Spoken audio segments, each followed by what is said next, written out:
so much motherfucking design on right now. Break it down, bring it back, make it clap. I got 3 old thoughts, new guap, where that thing, bitches.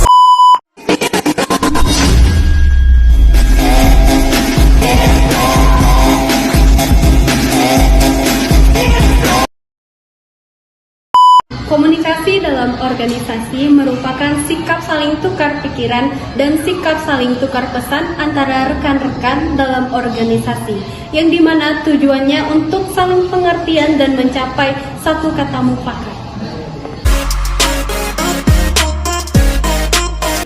Ada 5 langkah dalam penanganan krisis komunikasi. Yang pertama, perusahaan dapat menentukan tim krisisnya terlebih dahulu. Yang kedua, perusahaan dapat menentukan risetnya. Yang ketiga, yaitu perusahaan dapat mencari dukungan.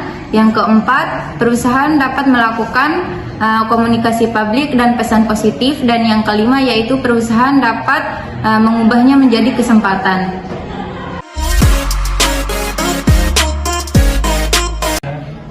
Baik, di sini saya sebagai pemateri kedua akan menjelaskan tentang apa saja sih hambatan yang terdapat dalam komunikasi bisnis. Yang pertama itu, ada yang namanya hambatan komunikasi teknis. Contoh dari hambatan teknis dalam komunikasi antara lain keterbatasan alat utama maupun pendukung untuk melakukan komunikasi, misalnya komunikasi jarak jauh menggunakan smartphone dan jaringannya menggunakan internet. Yang kedua itu, hambatan komunikasi semantik. Hambatan dalam komunikasi semantik ini merupakan hambatan yang terjadi dalam proses penyampaian informasi dari pengirim kepada si penerima. Yang ketiga, ada hambatan komunikasi manusiawi. Contoh dari hambatan komunikasi manusiawi dalam bisnis antara lain tentang perbedaan pendapat tim promosi yang ingin menggunakan media sosial atau brosur yang disebar dalam keramaian.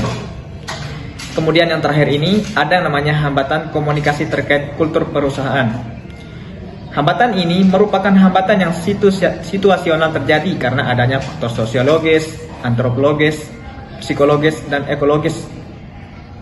Penyampai komunikasi harus paham dengan situasi yang terjadi, misalnya terjadi kecelakaan kerja, gangguan teknikal mesin, dan gangguan alam. Sekian materi dari saya.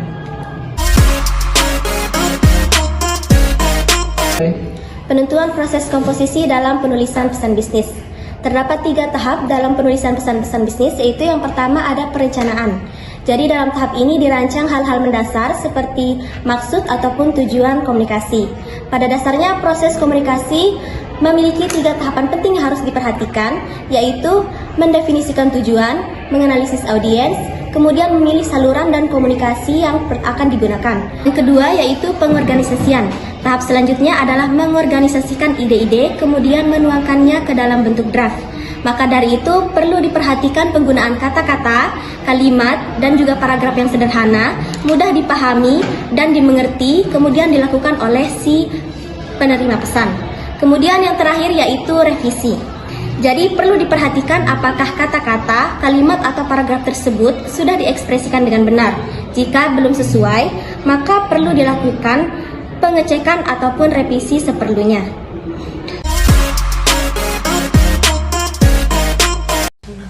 Baiklah, saya Amelia Alfia sebagai materi terakhir yang akan menyampaikan materi tentang penentuan tujuan pesan bisnis. Tahapan awal perencanaan pesan bisnis adalah memikirkan maksud atau tujuan komunikasi. Sebelum memutuskan untuk menyampaikan pesan-pesan bisnis kepada pihak lain, maka terlebih dahulu menjawab 3 pertanyaan penting, yaitu apakah tujuan tersebut realistis, apakah waktunya sudah tepat, dan apakah tujuannya dapat diterima oleh organisasi tersebut. Untuk melakukan hal tersebut, maka perlu dilakukan adalah menentukan tujuan yang jelas dan dapat diukur sesuai dengan tujuan organisasi. Yang selanjutnya itu terdapat 3 tujuan dalam komunikasi bisnis, yaitu yang pertama memberikan informasi, di mana yang dimaksud memberikan informasi ini adalah memberikan informasi mengenai dunia bisnis kepada pihak lain. Maka dari itu media komunikasi yang dipilih tergantung pada kebijakan perusahaan dengan mempertimbangkan kemampuan internal perusahaan tersebut. Yang kedua itu melakukan persuasi, yang dimana tujuan ini sering digunakan untuk mengenai negosiasi antara seseorang dengan orang lain dalam berbisnis agar mendapatkan hasil yang optimal Dalam melakukan negosiasi, maka setiap pihak perlu memahami prinsip win-win solution. Yang ketiga, melakukan kolaborasi atau kerjasama bisnis antara seseorang dengan orang lain. Saat ini, kerjasama antar perusahaan berbagai belahan dunia relatif dilakukan seiring dengan semakinnya pesatnya kemajuan teknologi komunikasi dewasa saat ini. Teknologi komunikasi tersebut sangat penting dalam mempercepat kerjasama di dalam dunia bisnis antara seseorang dengan orang lain. Saat ini, kerjasama antar perusahaan berbagai belahan dunia relatif dilakukan seiring dengan semakinnya pesatnya kemajuan teknologi komunikasi dewasa saat ini. Teknologi komunikasi tersebut sangat penting dalam mempercepat kerjasama di dalam dunia bisnis